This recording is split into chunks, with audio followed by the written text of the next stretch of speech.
Capek sekali nih. Baru match 2 udah nangis gua. Ketawa mulu. Capek sekali. Capek Udah. ketawa saya. Udah ya. Tapi yang ketawa cuma gua berdua Kan dong. kita kan Suheri suka heboh sendiri gitu kan, mohon maaf nih. Kah, melihat kembali ke dalam in-game match kedua saat ini.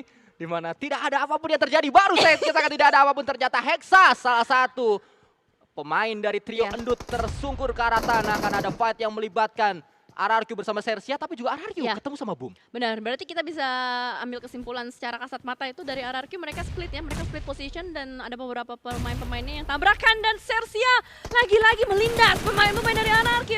Apa yang terjadi dengan RRQ untuk di early game kali ini nampaknya tidak baik, tidak mulus rotasinya satu persatu player-player terculik begitu saja. Hexas, Mord tidak bisa kemana-mana, bahkan dari Nerpeko juga tidak bisa melakukan pembalasan-pembalasan. Nerpeko mau tidak mau harus kabur, tapi lihat apa yang dilakukan Sersia begitu kejam, dikejar.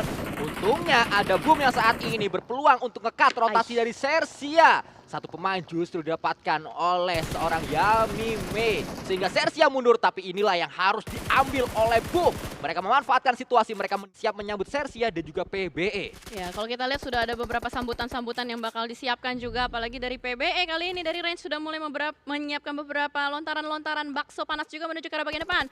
Sersia, satu persatu pemain-pemainnya termakan oleh Blue Zone. Ini harusnya jadi poin bonus ya buat PBE.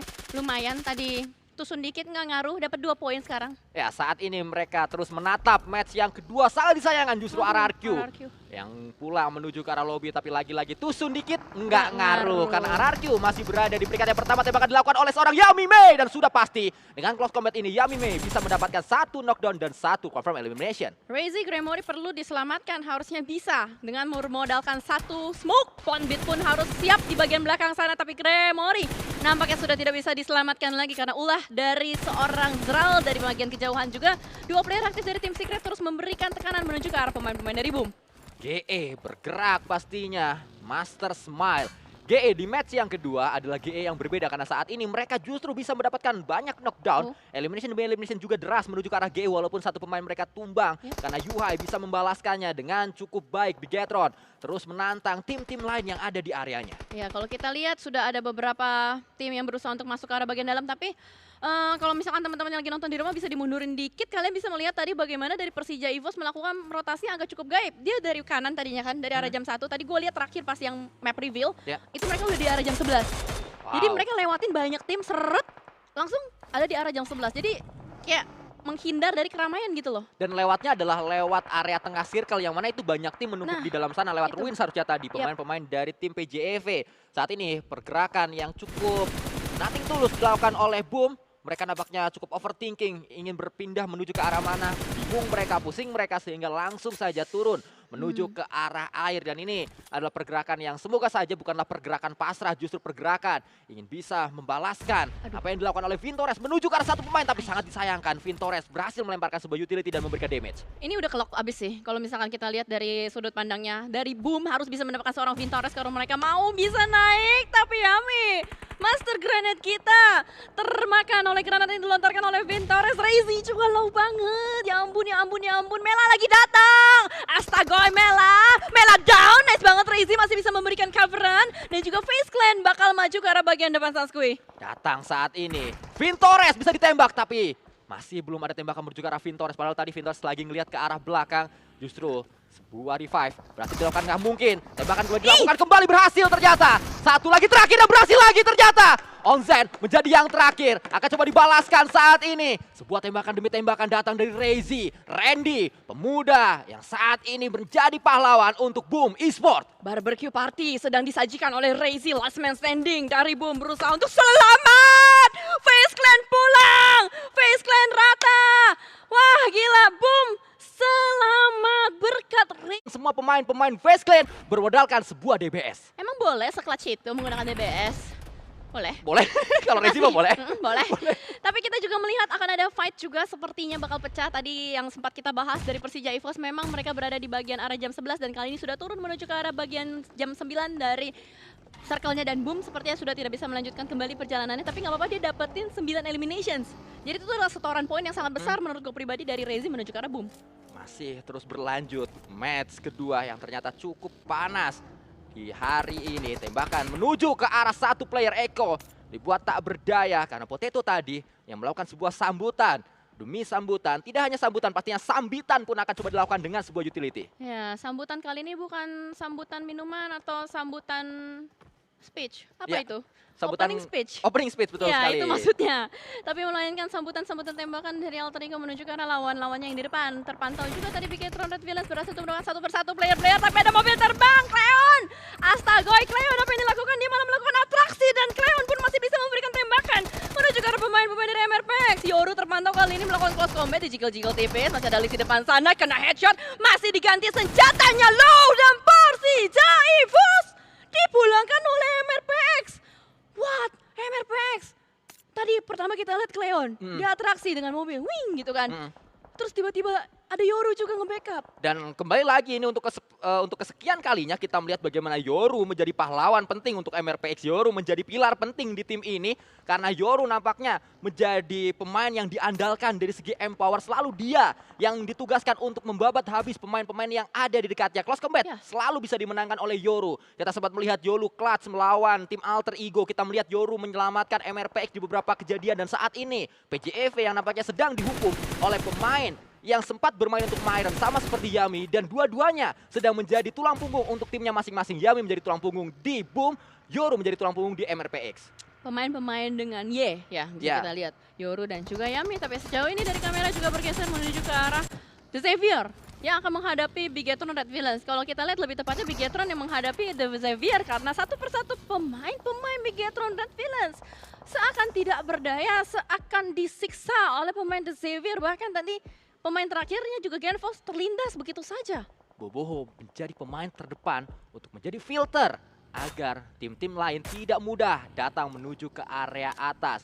Pak Guru Rocky pun mengambil peran di belakang karena dia menjadi orang belakang untuk saat ini. Dia menggunakan mini kali 8 dan itu sangat mungkin untuk menjangkau pemain PBE yang ada di bawah sana. Ya, sudah terlockdown oleh Rocky juga pemain-pemain dari PBE dari bagian bawah, dan dari tas Rocky juga gue ngeliat ada 7 smoke yang di area sebelah kiri.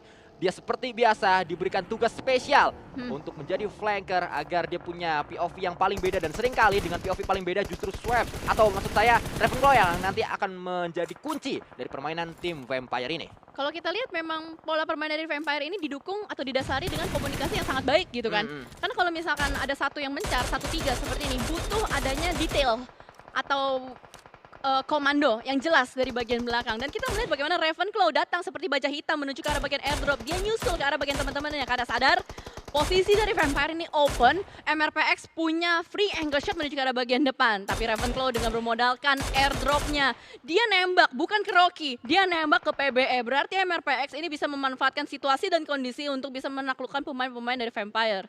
Moonboy hanya bisa pasrah saja mendengar tembakan, ledakan silih berganti di areanya. Tapi berulang kali ledakan tembakan tersebut belum ada yang bisa masuk menuju ke Fast dan juga menuju ke badan dari Moonboy. Justru Demrut lah yang menjadi kunci agar Parajin dipulangkan dan kembali Parajin menjadi pemain terakhir dari tim Xavier. Ya, dan Vampire mereka membagi fokus menuju ke arah MRPX, menuju ke arah PBE, dan dominating bukan dominatus ya masuk ke arah tim VPE. Saat ini 5 sudah dikumpulkan oleh tim VPE. Mika melakukan tembakan dengan sebuah UMP, yang mana UMP ini adalah UMP level up yang bisa membuat kita memiliki Elim Fit nyala-nyala dan juga bisa didapatkan di dalam Royal Pass. Dan kita melihat juga pemain-pemain lain yang sudah mendapatkan skin-skin Royal Pass. Tadi sempat terpantau ada Cleon yang berhasil untuk mendapatkan 1 nyawa dari Vampire. Belum tahu apakah menjadi elimination point atau enggak. Tapi ternyata ada 1 nades yang connect menuju ke arah Yen, yaitu granat dari Demrut. Perang antar Malaysia kali ini terjadi. Geek Fam mau menguasai bukit. Mereka mau ngeritik tempat tersebut dan DBD diusir, dipukul mundur. Tapi Cleon tidak aware dengan keberadaan Geek Fam Malaysia. Oh my god, Audrey pun menjadi momok yang mengerikan. Pemain asal Indonesia kali ini cukup mendongkrak performance dari Geek Fam. 1 berhasil didapatkan tadi. Bahkan Audrey punya kesempatan untuk bisa melakukan looting terlebih dahulu. Terus mempertahankan area atas.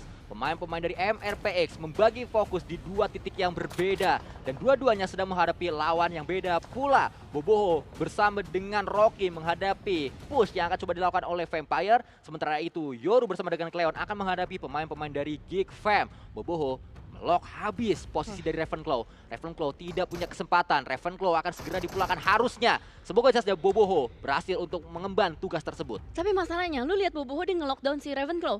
3 pemain lain udah touchdown ke kaki gunungnya. Dia punya mobil. Gue nggak tahu nih gerakan apa yang bakal dilakukan. Gerakan selanjutnya adalah 5, 6, 7, 8. Nah, itu adalah gerakan yang sedang diambil oleh pemain-pemain dari Vampire. Ternyata gerakannya adalah bergerak menuju ke arah sebelah kiri.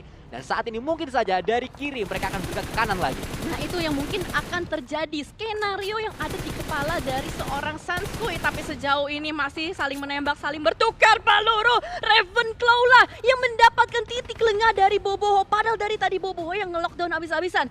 Malah Mas Kumis yang bisa mendapatkan knockdown atas Boboho. Itu adalah spesialnya Ravenclaw. Memang dia adalah pemain yang cukup ajaib, berulang kali memiliki daya magis agar timnya yaitu Vampire mampu untuk membalikan keadaan dan nantinya mendapatkan keuntungan. Padahal situasinya sedang terjepit, tapi dia yang untung. Itulah namanya Liciknya. licik Betul. gitu, licik. Tapi licik dalam in a positive way ya, bukan licik untuk hal yang negatif. Tapi sepertinya dari Alter Ego pun sudah tidak bisa bertahan lebih lama lagi. 0 elimination point, tidak ada poin besar nampaknya untuk Alter Ego di match kali ini. Mereka hanya survive saja mengandalkan last man standingnya yaitu seorang Potato. Tembakan kembali akan coba dilakukan, diluncurkan menuju ke arah pemain-pemain dari tim Vampire yang sedari tadi. Kalau kita lihat dari segi posisinya sebenarnya tidak diuntungkan Vampire. Mereka berada di area bawah, mereka terjepit tapi tetap bisa dimainkan seperti apapun keadaannya. Karena mereka tuh sabar gitu loh, mereka nggak mau terlalu gerasak gerusuk. Kalau misalkan mereka terlalu maju, mereka bakal ngebuka angle. Nah kan tuh, gerak dikit kebuka. Makanya kan tadi mereka stay low key di bagian belakang sana. Tapi mau nggak mau harus gerak dikit karena Blue Zone sudah mulai menghimpit, tidak ada obstacle. Ya sudah, mau bagaimana lagi, Tony Kurniawan harus direlakan dan kena satu Rocky! Headshot! Stone tumbang, unstoppable untuk MRPX. MRPX punya win rate besar sejauh ini, tapi Geek Fam yang mungkin bisa mengubah keadaan. Seminggu belajar di PMSL, nampaknya Pak Guru Rocky mulai mengetahui bagaimana caranya ngajar di PMSL. Sebuah tutor demi tutor kembali ditunjukkan oleh pemuda yang satu ini. Pemain yang masih memiliki usia yang sangat-sangat belia, terus bisa memberikan kontribusi nyata menuju ke timnya. Bahkan sebuah push commit akan coba dilakukan. Siap, tembakan menuju ke arah Vampire, turun menuju ke area bawah, mencari area aman, mencari safe zone. Vampire pun merespon dengan sebuah revive terlebih dahulu.